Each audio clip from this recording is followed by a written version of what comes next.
Baik, Assalamualaikum warahmatullahi wabarakatuh. Pada kesempatan kali ini, saya akan menjelaskan tentang isolasi DNA. Di dalam bioteknologi modern, DNA ini menjadi salah satu bagian yang paling penting dan berperan penting untuk memproduksi suatu protein yang nantinya akan digunakan untuk membuat suatu produk. Misalnya dalam dunia kesehatan atau farmasi, biasanya protein-protein ini digunakan sebagai agen terapi. Untuk mendapatkan protein, prosesnya adalah dengan sintesis protein, yang mana bahan baku dari sintesis protein ini adalah DNA atau gen. Pada biologi dasar dulu kita sudah diperkenalkan tentang DNA, bahwasanya DNA ini merupakan molekul pembawa sifat di dalam tubuh manusia ataupun makhluk hidup yang lain, dan di dalam DNA terdapat segmen-segmen yang disebut dengan gen, di mana satu gen akan mengkode suatu sifat tertentu. Jadi ketika di dalam proses bioteknologi kita membutuhkan untuk memproduksi suatu protein atau sintesis protein, maka kita harus mengisolasi gennya terlebih dahulu. Contoh, misalnya kita akan membuat insulin ya. Insulin digunakan untuk terapi diabetes mellitus. Insulin merupakan suatu protein. Jadi untuk mendapatkan protein insulin maka kita harus memiliki gen pengkode insulin. Dari mana kita mendapatkan gen pengkode insulin? Biasanya didapatkan dari DNA orang yang sehat. Sehingga untuk bisa memproduksi protein insulin kita harus mendapatkan gen pengkode insulin ya. Untuk mendapatkan gen pengkode insulin, kita harus melakukan isolasi. Isolasi yang pertama yang harus kita lakukan adalah kita mengisolasi DNA-nya dulu, ya, bagian yang terbesar dulu. Baru setelah kita mendapatkan DNA-nya, kita lakukan purifikasi, maka kita selanjutnya adalah kita mengisolasi gennya, seperti itu. Ya, dari DNA yang besar, kemudian kita ambil, kita potong bagian tertentu yang disebut dengan gen pengkode insulin. Jadi ada dua step, ada dua tahap. Yang pertama kita harus isolasi DNA-nya dulu, selanjutnya kita akan mengisolasi gen yang kita inginkan, yang nantinya akan dijadikan suatu produk. Ya. Nah, DNA kita tahu pada manusia ini ada yang di dalam nukleus, ada juga yang di mitokondria. Bentuknya biasanya berpilin ya, double helix, beruntai ganda. Itu kalau pada manusia.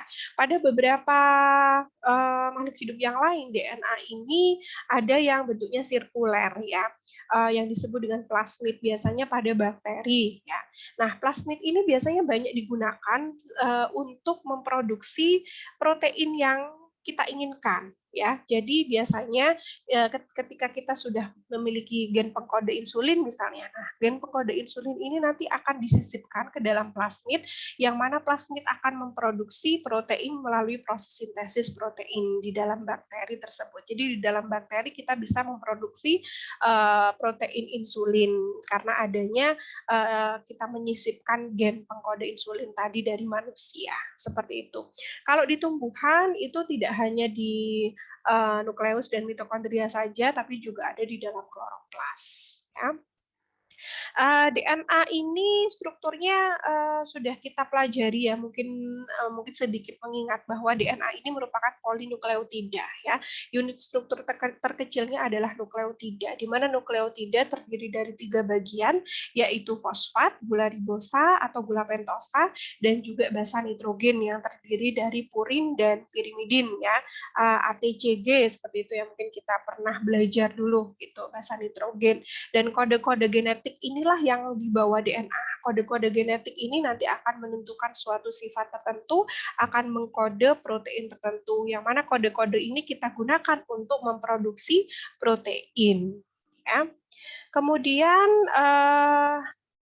hal-hal yang bisa merusak DNA. Jadi DNA ini bisa tidak stabil atau rusak ketika ada tekanan ya. Adanya tekanan terkadang dapat merusak DNA jika tekanan tersebut diberikan menembus ke sel DNA melalui membran ya, melalui membran sel.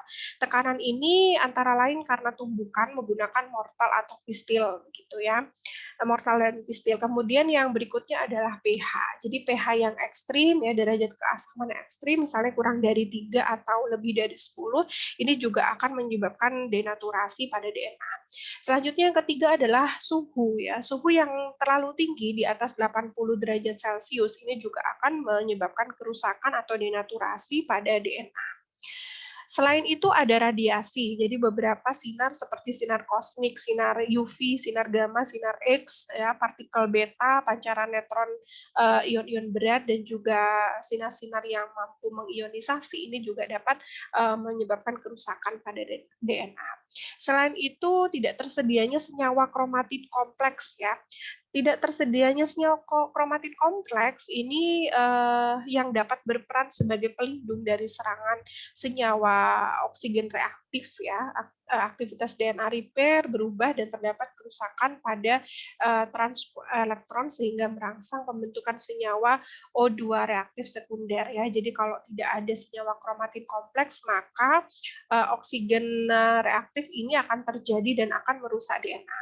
Selanjutnya yang ketiga adalah konsentrasi isoelektrolit. Konsentrasi isoelektrolit ini seperti Na+ dan K+ serta rasio dari kandungan basa nukleotida guanin dan sitosin terhadap adenin dan timin. Misalnya tingginya guanin dan sitosin akan memperlambat proses denaturasi molekul DNA, ya. Kemudian, nah bagaimana caranya kita bisa mendapatkan DNA, ya, mengisolasi DNA. Jadi isolasi DNA ini merupakan metode untuk mendapatkan asam deoksiribonukleat atau DNA dari makhluk hidup, ya. Isolasi DNA ini pertama kali dilakukan oleh ilmuwan asal Swiss bernama Frederick Mischer tahun 1869 dan berkembang begitu pesatnya hingga saat ini dengan berbagai metode. Menurut Wilson, Kit, dan John, isolasi DNA ini merupakan kegunaan DNA untuk menganalisis atau memanipulasi atau dimanipulasi yang harus diisolasi terlebih dahulu. Jadi kalau kita ingin menggunakan DNA atau gen untuk membuat suatu produk protein, maka mau tidak mau kita harus mengisolasi DNA terlebih dahulu, ya. Untuk step-stepnya, bagaimana langkah-langkahnya mengisolasi DNA. Jadi di dalam proses mendapatkan gen, contoh tadi gen pengkode insulin, maka terlebih dahulu yang harus kita lakukan adalah mengisolasi DNA. Setelah mengisolasi DNA, baru kita mengisolasi gen. Nah, tahap yang pertama sekarang yaitu isolasi DNA. Bagaimana caranya? Yang pertama adalah melisiskan, ya, pelisisan. Nah, kita tahu bahwa DNA ini terdapat di dalam nukleus. Maka untuk bisa mengeluarkan DNA ini harus kita lisiskan dulu membrannya, ya. Kita pecah. Nah, ini proses melisiskan membran sel. Setelah itu kita lakukan sentrifugasi, yaitu tujuannya memisahkan hasil lisis, ya, membran dengan DNA yang kita inginkan dengan kecepatan tertentu. Setelah kita lakukan sentrifugasi, kemudian kita ekstraksi yang tujuannya adalah untuk menarik DNA yang kita inginkan tadi.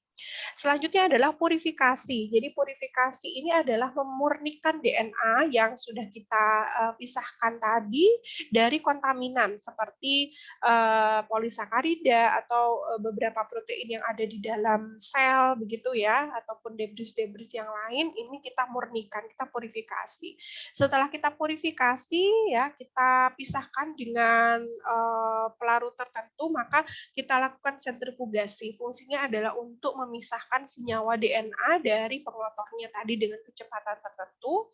Lalu tahap berikutnya yaitu presipitasi. Presipitasi ini tujuannya adalah untuk mengendapkan DNA yang sudah kita dapatkan tadi supaya terendap di dalam satu pelarut tertentu, gitu, ya. Nah, secara teknis untuk tahap yang pertama yaitu pelisisan. Ini cara melisiskan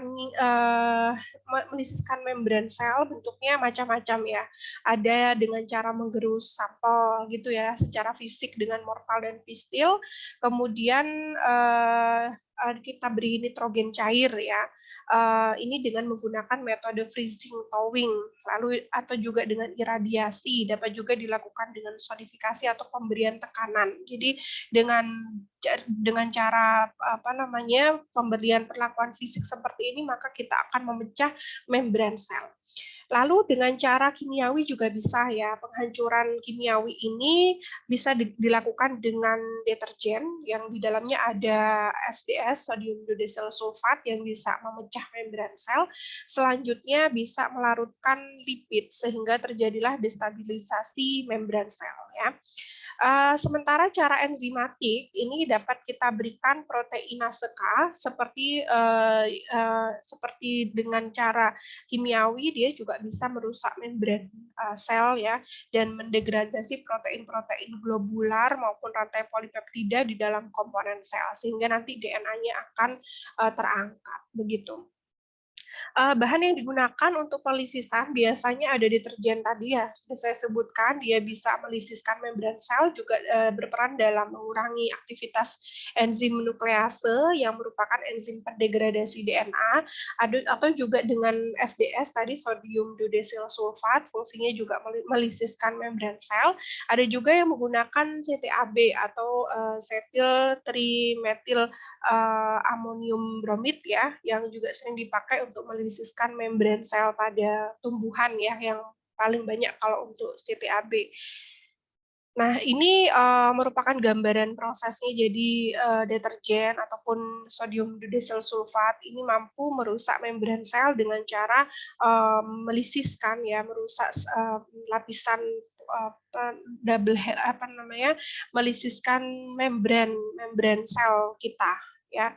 Kemudian sentrifugasi ini biasanya digunakan tadi untuk memisahkan antara DNA dengan protein-protein yang ada di dalam sel ya, dengan kecepatan yang sangat tinggi yaitu 12.000 RPM selama 15 menit ya.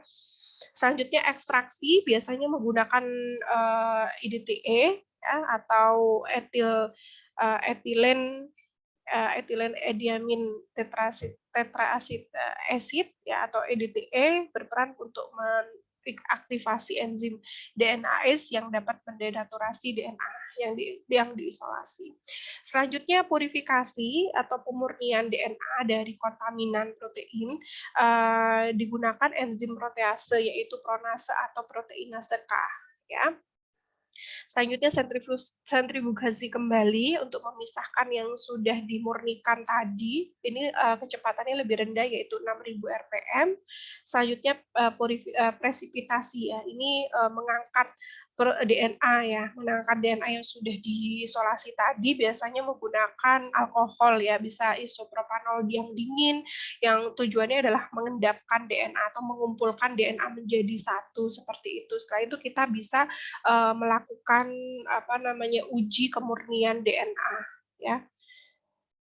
Nah, mungkin itu untuk proses isolasi DNA. Jadi setelah nanti kita mendapatkan DNA dari sel, kita bisa lanjutkan ke proses berikutnya yaitu proses isolasi gen terhadap gen yang kita inginkan.